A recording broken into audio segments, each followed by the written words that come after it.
Well, this is to welcome Ola Brown. I'll just let the media team do their bit. So Ola Brown is going to be speaking to us about. Okay. Ola Brown is a founding partner of Healthcare Capital Africa, also known as LCAP, a pan-African. Ola Brown is a founding partner of Healthcare Capital Africa, also known as LCAP, a pan-African investment company focused investments that create a healthier world. She previously founded a tech-enabled urgent care services marketplace called Flying Doctors Nigeria, which has provided services in over 100 countries and responds to over 5,000 requests yearly. Dr. Ola studied medicine and surgery at the New York Medical School, after which she worked in acute medicine in the UK. She then went on to be awarded the Japanese MEC scholarship, which allowed her to further her studies in Tokyo, Japan. The fellowship focused on lab-based research with induced pluripotent stem cells. She also holds a master's degree in finance and economic policy, major from the University of London. Along with two other directors, Dr. Ola co-founded and runs a leading early-stage venture capital firm, Greentree Investment Company, which provides growth capital to some of Africa's most exciting tech startups. She is an international speaker who has spoken on many platforms and global conferences. She has also received multiple awards and nominations. In 2002, she received a national award conferring her as a member of the Federal Republic (MFR) by the President of Nigeria. Distinguished ladies and gentlemen, it is my honor to introduce this exceptional speaker who have made a significant impact on our country's growth and development. Our contributions have been invaluable. We are honored to have her here with us today, and we look forward to learning from her valuable experience and insights. Please let us give a round of applause as we welcome her on stage.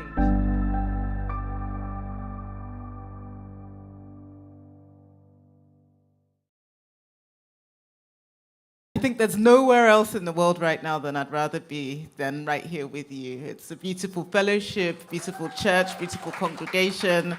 And I'm really, really happy to be here and see all these smiley faces. So today I'll be talking a bit about my story, about my business story, about my spiritual journey.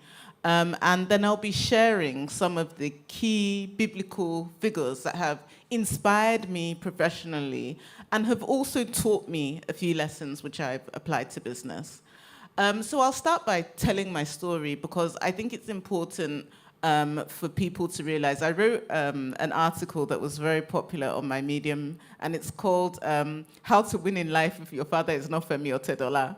And I wrote that because I felt like, there's all kinds of people with all kinds of backgrounds in Nigeria, and not all of them are from super wealthy families. So if you have that in your mind that you have to be from a super wealthy family, then somehow I think that belief holds us back. So I'll be telling you about my own story, and then hopefully be able to craft and tell you about some of the lessons that I learned as I was going on my entrepreneurial journey without that kind of background, and then link it to some of the Bible characters that I think are really inspirational and we can always bear in mind as we go through our own entrepreneurial journeys.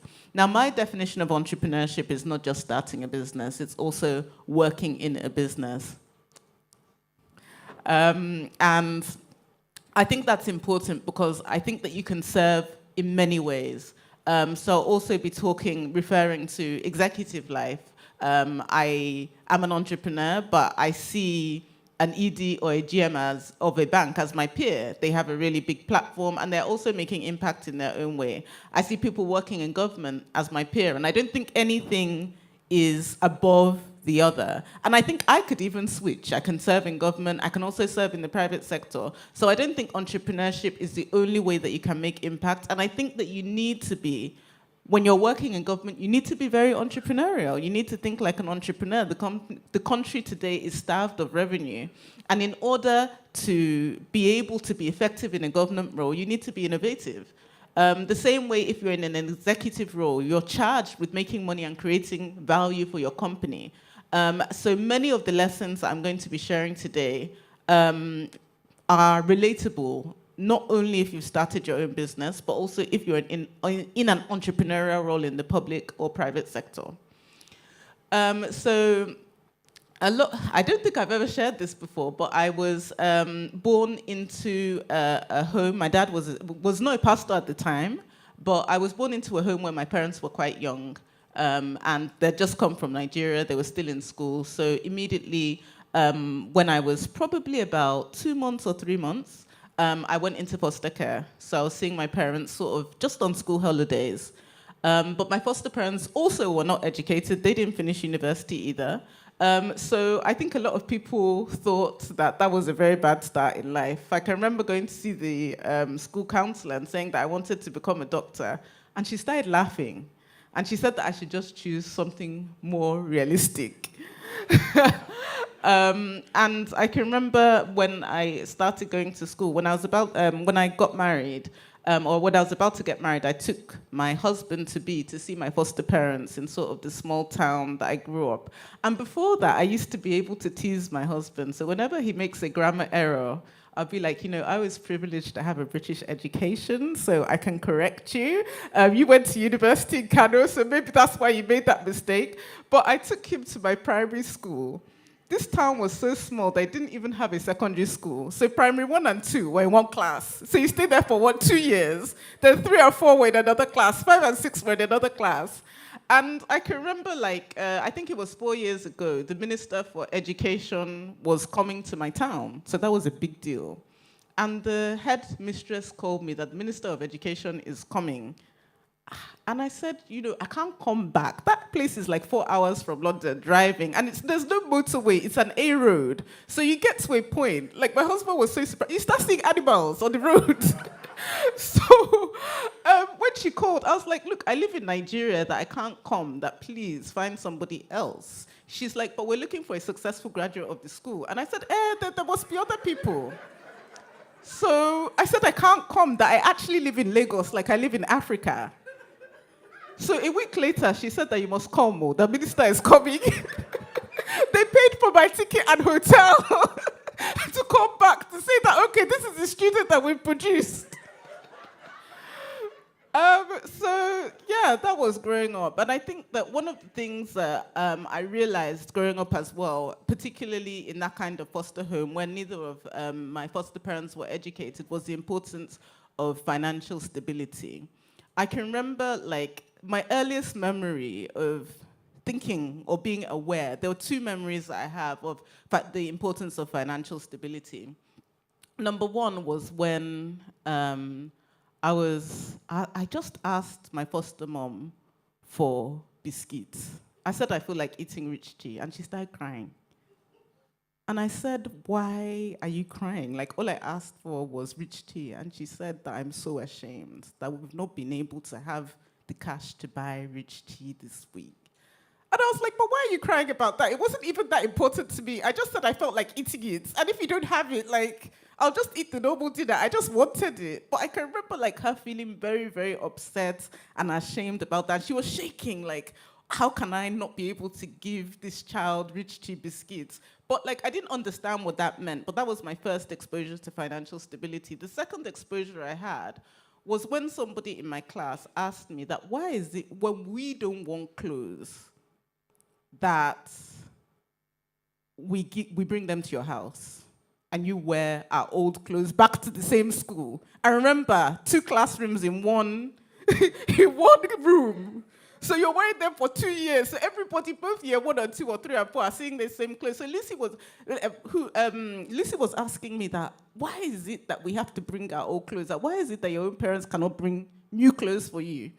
That it's the clothes that we are finished wearing and we say, okay, mommy, we don't want. That's what they bring to your house. And I started realizing that there must be a difference between us. And actually, when she asked me that question, I asked my foster mom, and she said, okay, that I'm going to invite Lucy's mom to the house, and you guys are going to sort of discuss that they shouldn't be making those comments in front of other people in the class. But weirdly enough, the way God works, over the years, because of that meeting that she called, when I was applying to medical school, it was Lucy's mom that gave me the connect, gave me the format to write the essay so I would get in. When I was starting my business, it was still that same Lucy's mom that offered to be on the board of my company. So it's so strange how God directs certain journeys, because if that comment had not been made about what I was wearing, then I wouldn't have a mentor, a lifelong mentor in Lucy's mom. I don't even know Lucy anymore. But the mom and I speak every single week without fail. So and she sat on our board at Flying Doctors for 3 years. She was the only rich person I knew anyway. So of course she had to be on the board. So that's the way sort of I started life in that small town. And they used to call our house Mini Africa because actually when I started school, they had to call an assembly. They called an assembly specifically that because people were confused. You know, at that time, actually, there was no black celebrity, there was no Beyonce, this was in the 80s. So people did not know what was happening. They didn't know whether it was because I didn't bath. They didn't know whether, so they had to call an assembly just to announce that, okay, this is a person, and you guys, you guys can't be rude to her because of her color. You guys have to be polite to her. And when you see her, say hello, because people were actually scared. Parents were also concerned. So it was a very, very interesting upbringing.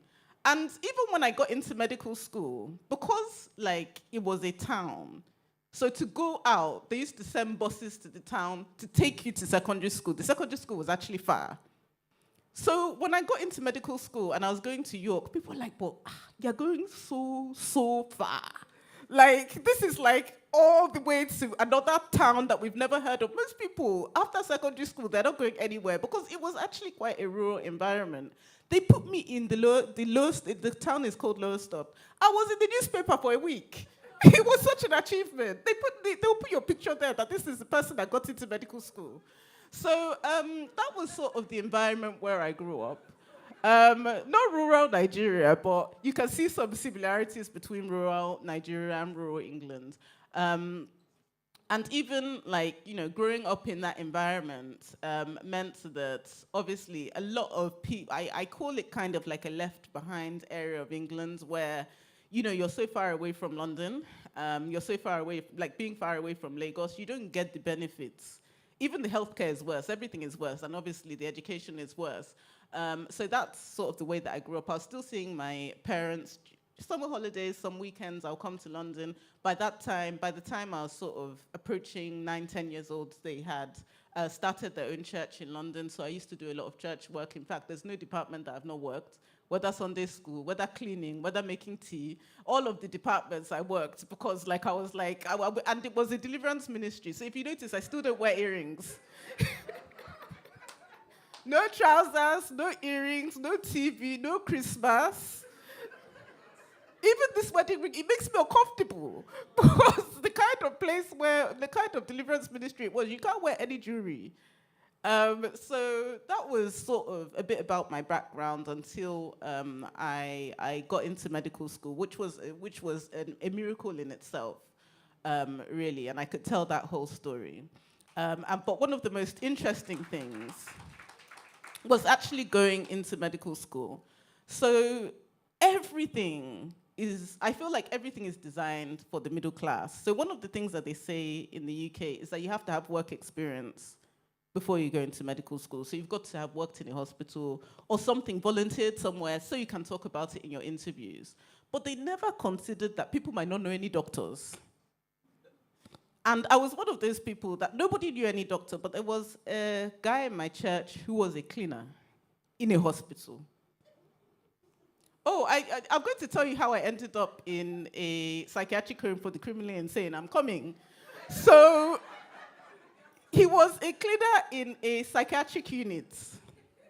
So I had to go and convince him to go and tell his boss, he has never looked in the eye before, that there's somebody in his church that wants to have work experience because she wants to apply for medical school.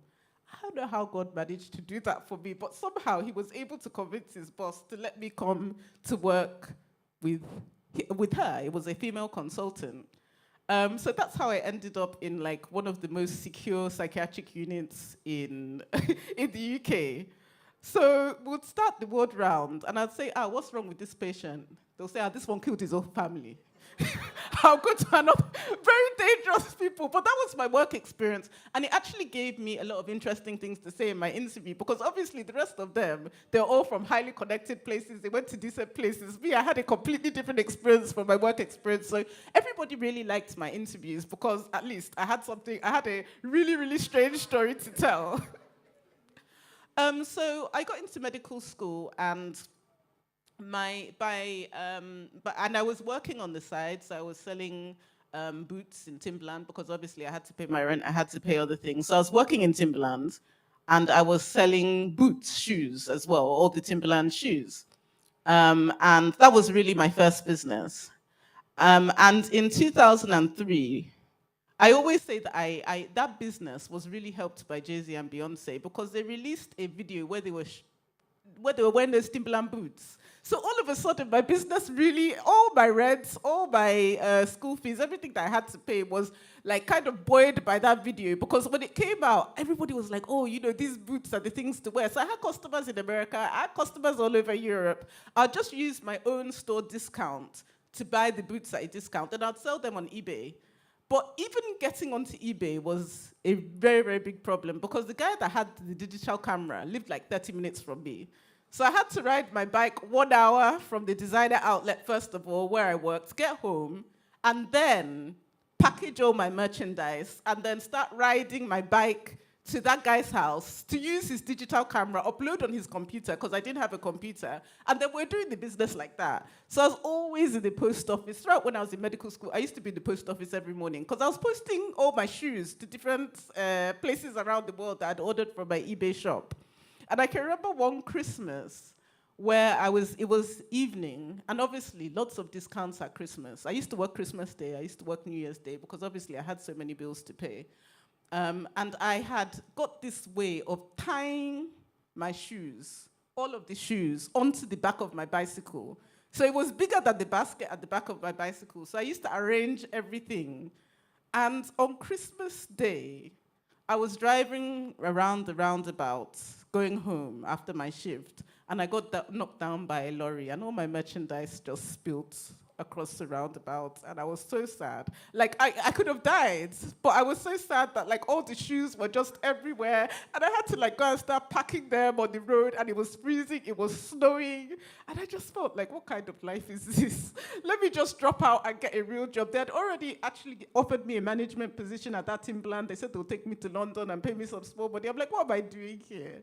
So that was one of my most depressing times in, like, my first business. But anyway, I started thinking about Africa when my youngest sister was on holiday here. Her name was Busola. And she got very, very sick. And we're trying to do a very simple medical transfer for her from the UK. My parents were there, obviously. My sister was there, and I was there. And I was trying to communicate with the hospital that she was. And I realized that even some of the simple things that I, as a student, could have influenced, they just didn't seem to have the equipment. They didn't seem, and getting her to a better hospital seemed impossible because she was too unstable to go by road. So we managed to try and organize a plane from South Africa, but that whole process probably took about 4 days. And by the time we weren't even through with the logistics by the time she died at 12 years old. And that experience for me made me realize that there was a huge disparity between what you could get so easily in the healthcare industry in England and what appeared to be. I was only in my second year of medical school, so I didn't really know anything, but I was asking for pretty basic things to be done. And somehow it was impossible for a consultant physician of 30 years to be able to get those things done. So that was a real turning point for me, because I stopped thinking about a future in the UK and actually became obsessed with Nigeria. I'd never lived here as an adult before, but it just became something that I thought about daily. And as soon as I finished medical school, I said, I'm going to do something in Africa. I'm going to do something in Nigeria. And as soon as I finished medical school, or even during medical school, I started writing my business plan that I have to do something in emergency services, that things cannot remain that way. So I moved to Nigeria a year. You have to finish your training, your residency training. So after I finished, I moved to Nigeria. And my parents, I told you, they've been in the UK since we were like 1920s, so they weren't very helpful in terms of relationships or anything like that. But I had faith that if I could come here, if I could just be here, then I could start a business. And I think it's the same kind of faith that immigrants have when they land in Canada or they land in London. They believe that this is a place that they're going to be prosperous. I believed that this was a place that was going to be prosperous. I can remember even opening up my first bank account, and it was on Sky Bank in Okwebi. Those were my first bankers. And I went into the branch, and they had to come and ask me after 30 minutes, what are you doing? I said, I'm just taking it in.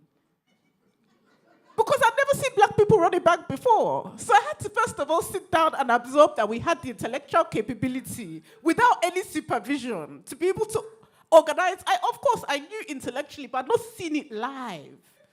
The manager was also black and Nigerian. The owner, and they were moving around and everything was working without any help from anybody. It was amazing to me. So I said that this is the place. Everybody looks like me. I'm no longer, and maybe because of I grew up in that town where everybody was white and I was kind of oppressed, and everybody could recognize me on the street from a distance, that this must be the person. So I was used to every interaction being about my race. But coming to Nigeria, every interaction was just normal. And we were doing things I did not believe that we were capable of. So to me, everything looks fantastical, that we are running a bank, we are running airlines, we are running all these things. Sometimes when you grow up in that kind of environment where you're taken away, you forget that these things are possible. So I thought that this place was fantastic. And I think that that's about mindset. Like, I just thought this is the place. So I started in my uncle's house in a very small, using my savings just for my job. And I'll talk about savings a bit later. But yeah, the basic savings that I took from my job from 1 year of work, obviously I had to live in one room because I knew I was going to move. So instead of like, when you become a doctor, a lot of people go out, buy a nice car, live in a nice apartment. I knew that sort of 90% of my income was going to go to the business. But still, it wasn't that much. So my first year in Nigeria was like super rough. I didn't have a car, so I had to take public transport everywhere. I got robbed twice, once on the night bus from Lagos to Abuja, and once from Lagos to Akure when I was trying to set up the business. And this was when I was fresh from the UK, so I didn't know it wasn't safe to take night buses or anything like that. I just thought it was cheaper than the day bus. So yeah, very, very difficult experiences setting up my business. But then I got a big break when an oil company needed an air ambulance service. And, you know, I said that I can provide this service. I knew because of my work with the Nigerian Civil Aviation Authority, I knew somebody that had a plane. Obviously, I got the amount that it would take to lease it for a year. I took it back to the oil company, and that was the beginning of my business. And from there, I was able to grow it. Now, we've worked in 47 out of 54 African countries, flown to 150 cities, and respond to 5,000 medical requests in Africa and the Middle East. So up until Iraq, Iran, etc., we fly to and do medical evacuations in Africa and the Middle East. So that was my entrepreneurial story, and the company is still growing. I'm no longer on the management team because I sold some of my shares, but we're still growing as a company. In 2016 or 2015, a friend came to me and asked me to invest in his fund.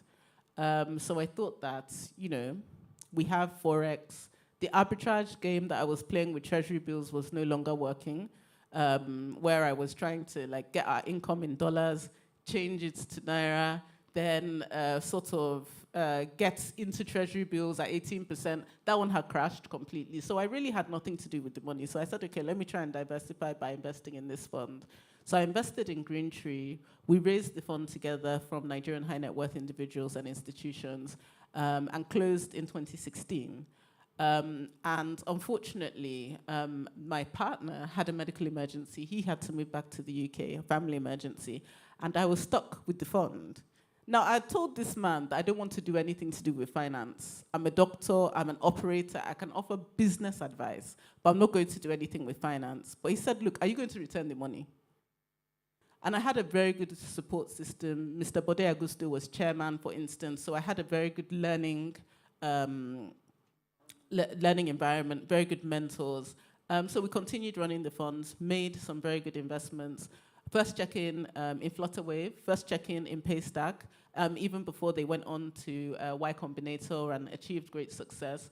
So we're able to do a very good return on that fund. And I liked financial services so much during that time. I also did a master's in finance and economics, kind of left medicine behind, raised the second fund that was solely focused on fintech and health tech, because obviously, like when you invest very early, you're like a non-executive founder, you're working with them every day.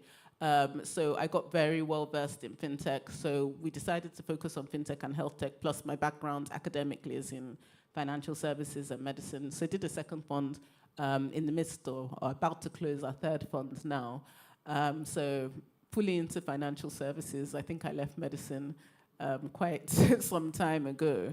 But coming from like a very, very small place, and, you know, sort of through just God's grace, even when I see my parents, they're like, we had nothing to do with this. Honestly, like that's what they say to me, that this is purely God, that if it's us, like we had no influence over this whatsoever, this outcome. It's really a testament to God's grace and God's favor. So I'm going to go on to talk about 4 people in the Bible that have really sort of inspired me professionally and taught me a lot of lessons professionally as well. And I think you can guess who the first one is. It's Luke, the physician. And you can read about him in Luke 1:1-4. Some of the amazing things about Luke is, number one, he never actually met Jesus. It was actually after Jesus died that he became a Christian. So he never had any contact with Jesus whatsoever, physically. And he wasn't one of the 12 apostles. He was a disciple. He wasn't even one of the wider disciples. Like I said, he became a Christian after Jesus died. But yet, when you look at his account, it's comparable to the people that were on ground there. Mark met Jesus, but he was one of the wider disciples. He also wasn't an apostle. But Matthew and John were with him. But when you compare the story that Luke was able to tell simply by speaking to people, to the ones that were right there, some people might even say that Luke gave a better account.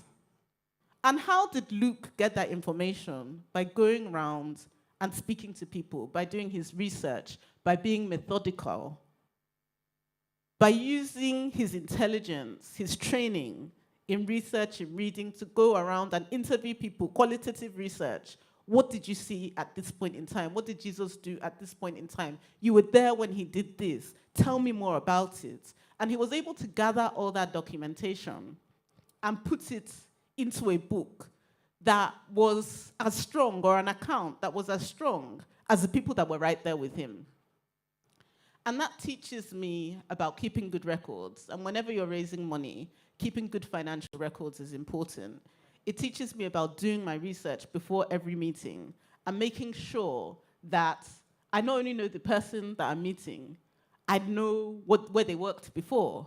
I know, if possible, know their family doctor. If possible, know their family, know members of their family, know their friends, know who they're connected to. So when I'm going there, I've done my research to the extent that I know their surroundings. I know people that have been linked to them. And one of the biggest lessons that I learned in business was I was fighting with this particular issue for about 6 years. Horrible business threatening issue. I went to everybody in this Lagos to solve this problem.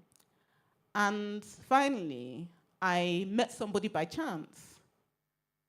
And I said, that this is the problem, thinking that, what could he do? And he just made a phone call, and he solved the problem after years. And he said that, what did you learn from this? I said, I don't know. He said that you must always do your research and know the person that can talk to somebody. So when I remember that lesson when I read the book of Luke and think about Luke and think about the fact that he was not there. He had no experience of being there, but he gave an account that was comparable to the people that were there.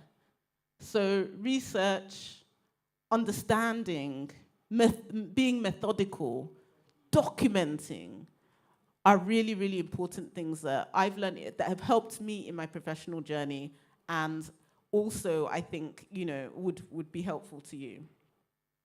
The second person, or the second group of people, are sort of my favorite ladies in the Bible, the daughters of Zelophehad. And these were a group of ladies when their father died, and you can read about them in Numbers 27, 1-8. Their father died, and they were in a situation where the current law at the time didn't allow them to inherit property. That was the law, and there was no changing it, as most women would have thought at the time. The daughters of Zelophehad said no, that this was our father's property, and we must get it. This business, or these businesses, we must take it. So they went around and drew up a stakeholder management and influence plan of how they were going to do that. They met the elders, they met the senior people in the community, they met the leader, Moses, and faced him face to face that, look, this is what we want. And this went on for weeks until Moses actually had to go back and ask God, these women, they are causing trouble for me. They want to do this, but I don't think it's right. What do you think, God? And God said, please give them that property. So that speaks to me as a woman, and I'm sure it speaks to anybody in this room that feels like there's a rule that they cannot achieve certain things, that you can put together an influence strategy. I think Professor Pfeffer at Stanford says that we always have more power than we know. So through our networks, we can put together a stakeholder management strategy, we can put together an influence strategy that can change the rules, of the game. And that's how they influence, that's how the daughters of Zelophehad influence me. I believe that I can shape situations. I believe that nothing is impossible. And if you look at politicians in this country, not all good, but one of the things that you notice about them is they believe that they can change any situation. Yeah. If you speak to 4 people running for a position and you listen to their strategy, you think that all of them are going to win. You walk away because they all have a root there, and they believe wholeheartedly that that is the route. Till election day, they believe that that's the route that they're going to go. They believe that they can shape situations. And I think that when we are in our personal lives, we can learn a lot from them. Somebody says, always act as if you're running for president. Always know the people that you have to influence. Always, like, if you see a politician, when they're with teachers, they will dress like a teacher, they'll wear school uniform, they'll go to the barbers, they'll go do all of these things that, they'll eat pop-up by the side of the road. They try and make sure that they're influencing their audience, their stakeholders, the people that they need to make things happen for them. They're shaping a particular outcome, just like the daughters of Zelophehad did. It was impossible in the minds of most people for women to inherit property. In Nigeria today, it's still impossible in certain tribes for women to inherit property. But you can put on an influence campaign that allows you to shape a new reality. And it's not just an innate skill. You can actually learn how to influence. There's a great course on Coursera.com on influence, this same subject, about being able to shape your reality. And I think that that's something that really inspires me about these ladies. So Luke was predictable. I think the daughters of Zelophehad were also predictable. And the next biblical character, I said there are 4, so we're 2 down now, is King Solomon. And you can read about him in 1 Kings 11 to 14. Solomon is a complex case, actually, because he was given wisdom, and he became the wisest man that had ever lived. But when you look at what happened afterwards, you see that he ended up being cursed by God. So this man was a professional. He built infrastructure, more infrastructure than his father had built. There was no war. He didn't fight anybody. He used diplomacy to be able to make trade deals. The road identification system and the way that they were able to find people was quite incredible, because I don't think, I always wonder that, how did they find that Mephibosheth?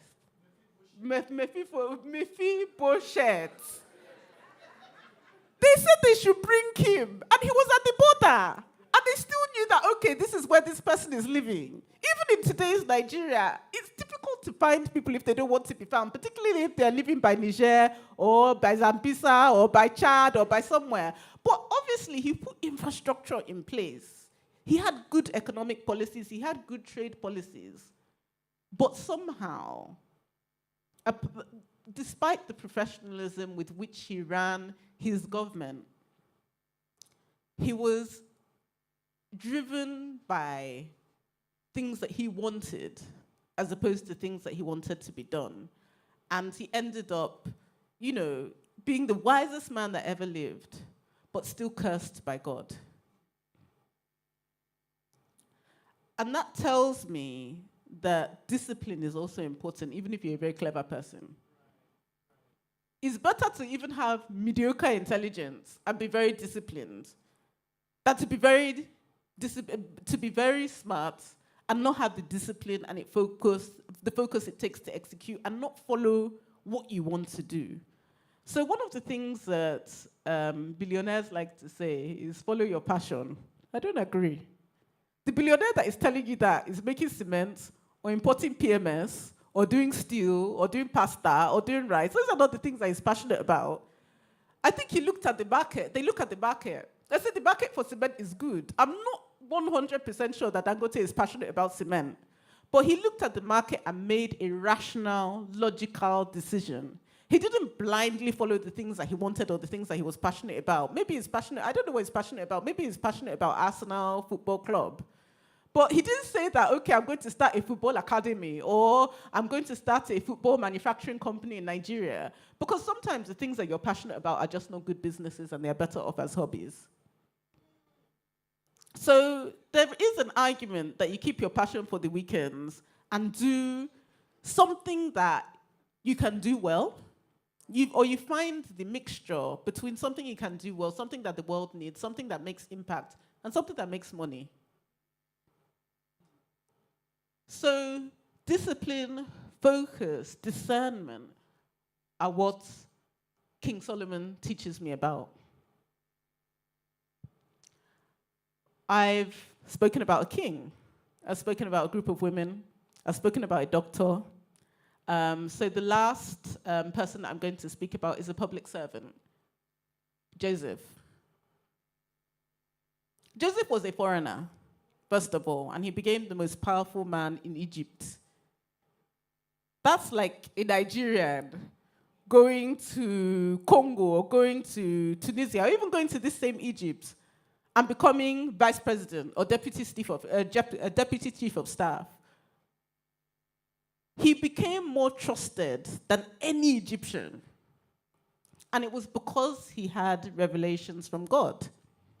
The same kind of thing that is happening now happens to Egypt, where they had a few years where they were growing, obviously GDP growth was high, they were growing economically, and then suddenly there was a downturn.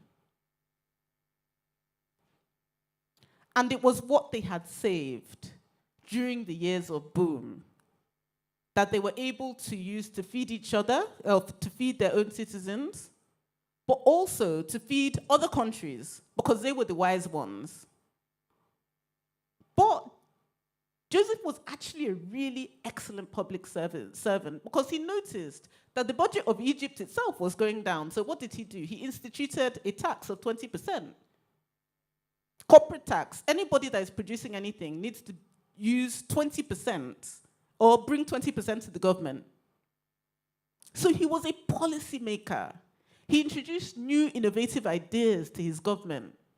And that was why a foreigner could become so powerful in a place that he was not even from. And in fact, the reason why I was, I went to Egypt last year for a conference, and the food there was amazing. Like, their fresh produce was amazing. And I tweeted that day that I can kind of understand why, despite the slavery in Egypt, when they got to the desert, they said, we want to go back and eat the fresh produce in Egypt because the food was so amazing. But the reason why the Israelites actually got there in the first place was because of poor economic management. They started coming to Egypt initially in the first few years of the famine to get food. But then they had no food. They said, okay, take us. We as human beings, we're going to serve you so we can actually survive. So Joseph also makes me think about Nigeria. It makes me think about the Nigerian economy. It makes me think, what are we doing with our surpluses? What are we doing with the revenue that we have? And how do we create the right policies, just like Joseph did, to not just make us a prosperous nation, but a nation that is an example of economic management and policy and governance to other people? What do we do to turn this around? So I've spoken about my own kind of funny background on my entrepreneurial journey. And then I went on to talk about Luke, King Solomon, Joseph, and the daughters of Zelophehad, and how they've really inspired me, 4 characters in the Bible, 4 people that have really inspired me, and my entrepreneurial journey, and some of the things that I take from their stories. And I hope it's been interesting for you to learn. It's been interesting for me to sort of speak about it. I've never shared this before, so it's been a really, really great experience being able to share these thoughts for the first time. And I'm looking forward to meeting with you in the breakout sessions and discussing more. Thank you very much.